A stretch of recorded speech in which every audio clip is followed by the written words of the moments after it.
नमस्ते। मैं हूं एडवोकेट उज्जवल दुबे और आज बात करेंगे बेल एंड एंटीसिपेटरी बेल, जमानत और अग्रिम जमानत के बारे में। क्रिमिनल प्रोसीजर कोड और सुप्रीम कोर्ट की लेटेस्ट जजमेंट से ये समझने की कोशिश करेंगे कि किस अपराध में कौन से ऑफेंसेस के लिए bail can be claimed as a matter of right, कहां पर मैजिस्ट्रेट बेल ग्रांट करने के लिए बाध्य हैं, कब डिफॉल्ट बेल या कंपल्सिव बेल का राइट मिलता है, अगर सजा हो गई है तो उसके बाद बेल का राइट कैसे मिलता है, अगर बेल एप्लीकेशन रिजेक्ट हो गई हो तो फिर दोबारा बेल एप्लीकेशन कैसे मूव करेंगे, अगर एंटीसिपेटरी बेल फाइल करनी हो, अग्रिम जमानत की अर्जी लगानी हो तो क्या एफआईआर का लॉज किया जाना जरूरी है, क्या बिना एफआईआर लॉज हुए भी एंटीसिपेटरी बेल क्लेम किया जा सकता है, किन अपराधों के लिए एंटीसिपेटरी बेल क्लेम किया जा सकता है, किन के लिए नहीं किया जा सकता है, अगर क्या एंटीसिपेटरी बेल या अग्रिम जमानत की कोई तय समय सीमा है। इन सब बारे में विस्तार से चर्चा करेंगे। तो आइए समझते हैं कि बेल और एंटीसिपेटरी बेल से रिलेटेड लॉज क्या हैं भारत में।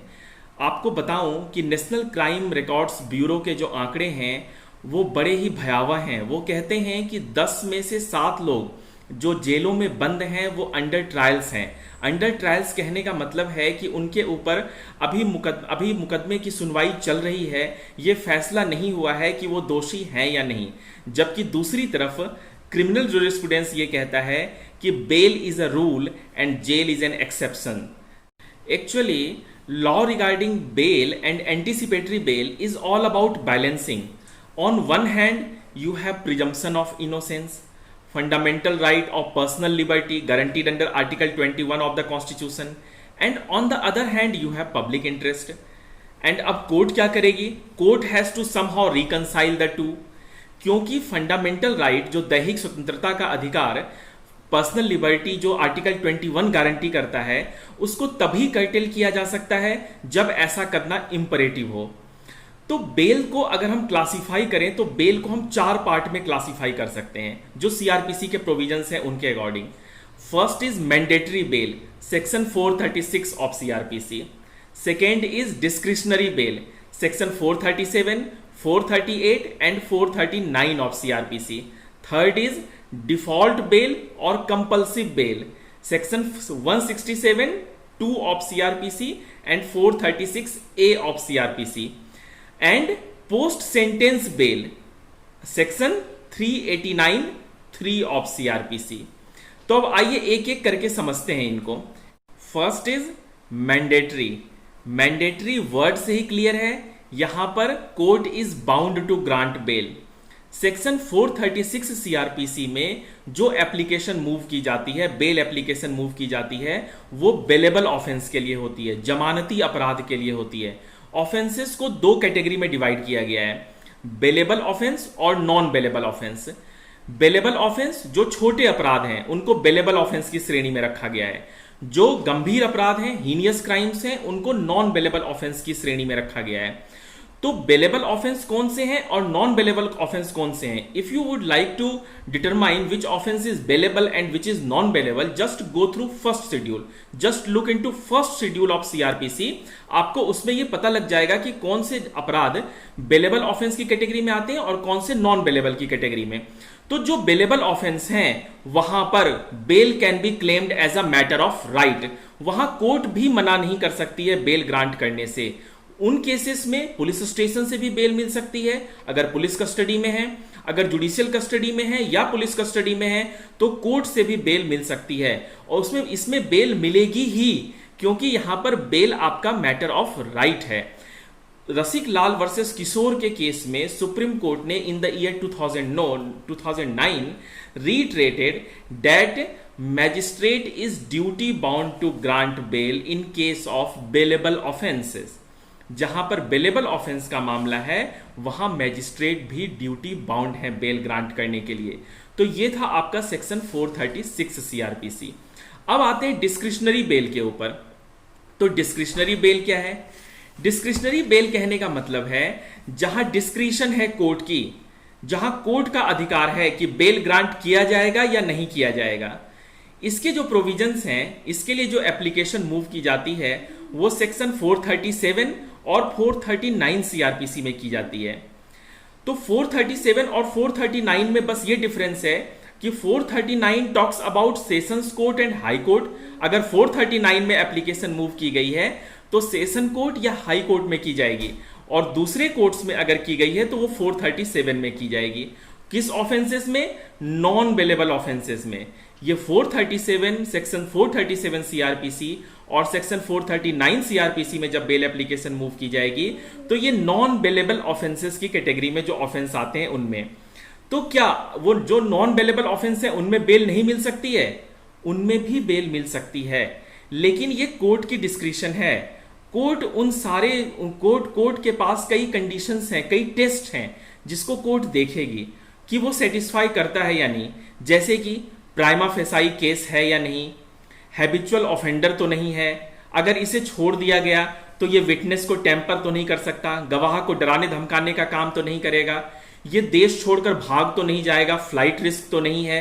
तो इस तरह के तमाम पहलुओं को देखने के बाद अपराध कितना गंभीर है, कितनी गंभीर श्रेणी का अपराध किया गया है, समाज पर उसका क्या इंपैक्ट है, और जो दूसरे लॉ लेट डाउन किए गए हैं सुप्रीम कोर्ट्स के द्वारा, उनको देखते हुए, उनको विचार करते हुए कोर्ट ये डिसाइड करती है in the case of non bailable offences, जहां नॉन बेलेबल ऑफेंस का अक्यूज्ड है, कि वेदर टू ग्रांट बेल और नॉट। इसलिए इसको डिस्क्रिशनरी बेल कहते हैं।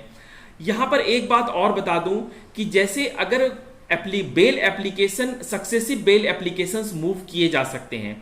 ऐसा नहीं है कि अगर एक बार बेल एप्लीकेशन फाइल की गई और मजिस्ट्रेट की कोर्ट में मान लीजिए फाइल की गई सेक्शन 437 सीआरपीसी में, और वो बेल एप्लीकेशन डिसमिस हो गई, तो दोबारा बेल एप्लीकेशन नहीं मूव किया जा सकता है। हायरार्की में जो ऊपर की कोर्ट है सेक्शन 439 सीआरपीसी में सेशंस कोर्ट में मूव की जा सकती है। अगर सेशंस कोर्ट से डिसमिस हो गई है तो हाई कोर्ट में मूव की जा सकती है सेक्शन 439 सीआरपीसी में। यहां पर सेशंस कोर्ट में भी दोबारा मूव की जा सकती है, लेकिन उन्हीं फैक्ट्स पर नहीं। अगर कोई फ्रेश फैक्ट्स आए हैं, कुछ नए सर्कमस्टांसेस, कुछ नए एविडेंस हैं, अगर कुछ नई बात है बेल एप्लीकेशन में, तब दोबारा उसी कोर्ट में मूव की जा सकती है बेल एप्लीकेशन। इसमें डिस्क्रिशनरी बेल की कैटेगरी में ही एंटीसिपेटरी बेल भी आता है, जिसके बारे में सेक्शन 438 सीआरपीसी बात करती है। जब आप सेक्शन 438 सीआरपीसी को गो थ्रू करेंगे तो उसमें जो वर्ड यूज किया गया है वो पर्सन है। The word used there is person, not accused. वहां यह माना नहीं गया है कि वो अक्यूज्ड है। कोई भी व्यक्ति जिसको रीजनेबल एप्रीहेंशन हो, एमिनेंट डेंजर ऑफ अरेस्ट उसको लग रहा हो कि कोई पॉलिटिकल वेंडेटा से या किन्हीं और वजहों से, या उसके ऊपर कोई एफआईआर लॉन्च होने वाली है या एफआईआर लॉन्च हो चुकी है, उसको अरेस्ट किया जाएगा, तो ऐसी अगर संभावनाएं हों, ऐसी अगर पॉसिबिलिटीज हैं, तो वहां पर उसमें सेशंस कोर्ट में और हाई कोर्ट में, या तो सेशंस कोर्ट में या हाई कोर्ट में, वो एंटीसिपेटरी बेल के लिए एप्लीकेशन ला सकता है कि उसे अरेस्ट करने से उसको पुलिस अरेस्ट ना करे। इससे बचने के लिए वो एंटीसिपेटरी बेल या अग्रिम जमानत की अर्जी ला सकता है कोर्ट में। तो जो एंटीसिपेटरी बेल है, क्या इसकी कोई तय समय सीमा है? अगर एक बार एंटीसिपेटरी बेल ग्रांट कर दिया गया तो ये क्या कोई एक 6 महीने या 2 महीने या 4 दिन, या फिर जब कोर्ट में अपीयर कराया गया तो फिर उसके बाद ये खत्म हो जाता है? तो अभी इस क्वेश्चन का जवाब अभी सुप्रीम कोर्ट ने दिया है। हाल ही में कॉन्स्टिट्यूशन बेंच ने Sushila versus NCT of Delhi, Sushila versus NCT of Delhi के केस में, इस केस में सुप्रीम कोर्ट ने ये कहा है, what the law laid down is, कि जो एंटीसिपेटरी बेल है इसको एक तय समय सीमा के लिए नहीं कहा जा सकता है।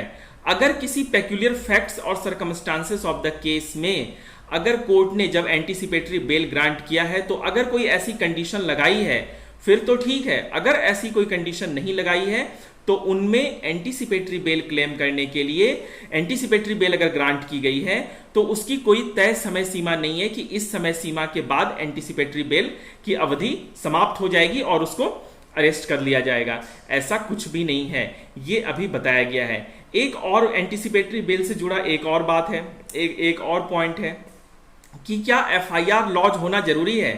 अगर एफआईआर लॉन्च नहीं हुई है तो एंटीसिपेटरी बेल के लिए फाइल किया जा सकता है या नहीं किया जा सकता? तो मैं बता दूं, यहां पर एक जजमेंट है सुप्रीम कोर्ट की, लैंडमार्क जजमेंट है, Gurbaksh Singh Sibia versus state of Punjab, Gurbaksh Singh Sibia versus state of Punjab. इस केस में सुप्रीम कोर्ट ने यह कहा है कि FIR is not a condition president, FIR is not a condition president for grant of anticipatory bail, even though in those cases where FIR is not lodged anticipatory bail can be granted, वहां भी anticipatory bail के लिए move किया जा सकता है। और अगर FIR लॉज हुई है फिर तो ठीक है, फिर FIR लॉज हुई है तो आरोप आप बताया गया है उसको आरोपी, तो फिर वो एंटीसिपेटरी बेल FIR लॉज होने के बाद भी और FIR लॉज नहीं भी हुई है तो भी उसके लिए मूव किया जा सकता है। अभी एक और केस है, पी चिदम्बरम का केस आया था लास्ट ईयर। पी चिदम्बरम के केस में सुप्रीम कोर्ट ने यह कहा था 2019 में कि एंटीसिपेटरी बेल ग्रांट करने के लिए एविडेंस को नहीं देखा जाएगा, थॉरोली उसको चेक नहीं, बस प्राइमा फेसाई देखा जाएगा, जो एक्यूजेशंस है उसको प्राइमा फेसाई देखा जाएगा, एविडेंस को ऑन मेरिट और उसको डिटेल में गो थ्रू नहीं किया जाएगा।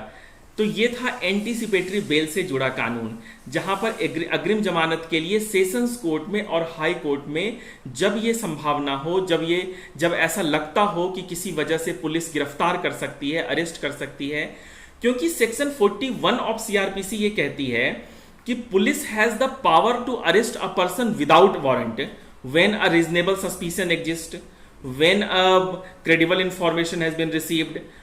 तो उन केसेस में पुलिस अरेस्ट कर सकती है इवन विदाउट वारंट, बिना वारंट के भी अरेस्ट कर सकती है।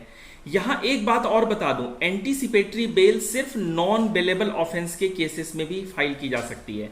जो नॉन बेलेबल ऑफेंस की कैटेगरी में आते हैं जो अपराध, उनके लिए ही अग्रिम जमानत की अर्जी लगाई जा सकती है, अन्यथा नहीं।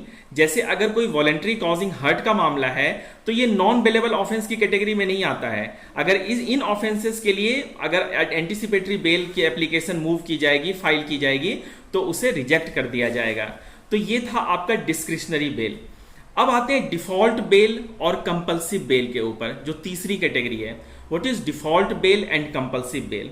सेक्शन 167(2) सीआरपीसी ये कहती है कि जहां पुलिस तय समय सीमा के भीतर चार्जशीट या फाइनल रिपोर्ट फाइल करने में असमर्थ रहती है, फेल करती है, तो उसका जो फायदा है वो अक्यूज्ड को मिलेगा, जो अरेस्ट किया गया है, जिसे कस्टडी में रखा गया है, जो जेल के अंदर बंद है।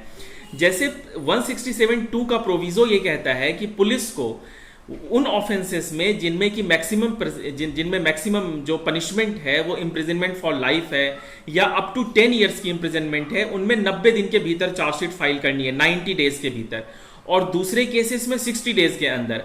लेकिन अगर पुलिस 90 डेज और 60 डेज की जो तय समय सीमा है उसमें चार्जशीट या पुलिस रिपोर्ट या फाइनल रिपोर्ट नहीं कोर्ट के सामने फाइल कर पाती है, तो उन केसेस में डिफॉल्ट बेल का राइट अक्रू होता है। डिफॉल्ट बेल का राइट कहने का मतलब क्या है कि उस राइट को यूज करके, ये जो इंडिफिजिबल राइट है, इसको लेकर के वो अक्यूज्ड जेल से रिहा हो सकता है, क्योंकि police report was not filed on time as per section 167(2) proviso of CrPC. Supreme court की एक जजमेंट है Hussainara Khatoon versus state of Bihar.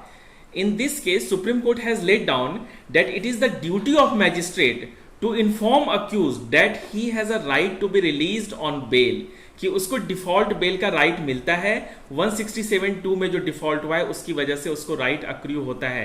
एक और केस है Khatri 2 versus state of Bihar.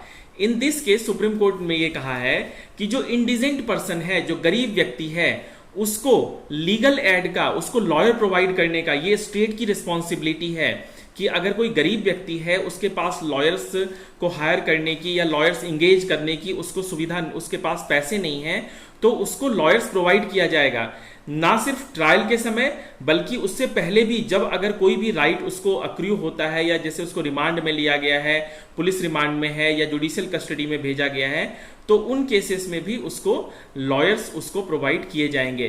तो एक और सेक्शन है सीआरपीसी का, सेक्शन 436A, जहां डिफॉल्ट बेल या कंपल्सिव बेल का राइट मिलता है।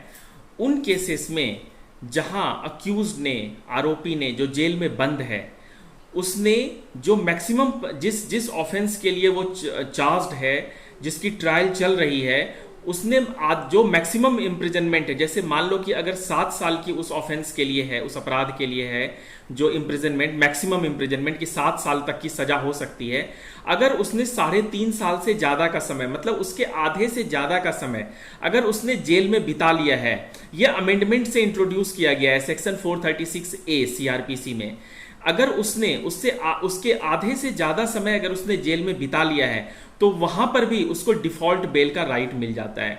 सिर्फ उन केसेस में नहीं मिलता है जहां पर कि मैक्सिमम पनिशमेंट डेथ सेंटेंस की है। उन केसेस में जिनमें सीआरपीसी, जिनमें Indian penal code death sentence prescribe करता है max as a maximum punishment, तो उन केसेस में 436A का बेनिफिट नहीं लिया जा सकता। लेकिन दूसरे केसेस में जहां मैक्सिमम जो पीरियड है, जो मैक्सिमम पनिशमेंट है, उसके आधे से ज्यादा समय अगर उसने डिटेंशन में या कस्टडी में गुजार चुका है, तो उसको भी इंडिफिजिबल राइट या डिफॉल्ट बेल का राइट अक्रू होता है, वो बेल ले सकता है कोर्ट से। तो ये था आपका डिफॉल्ट बेल।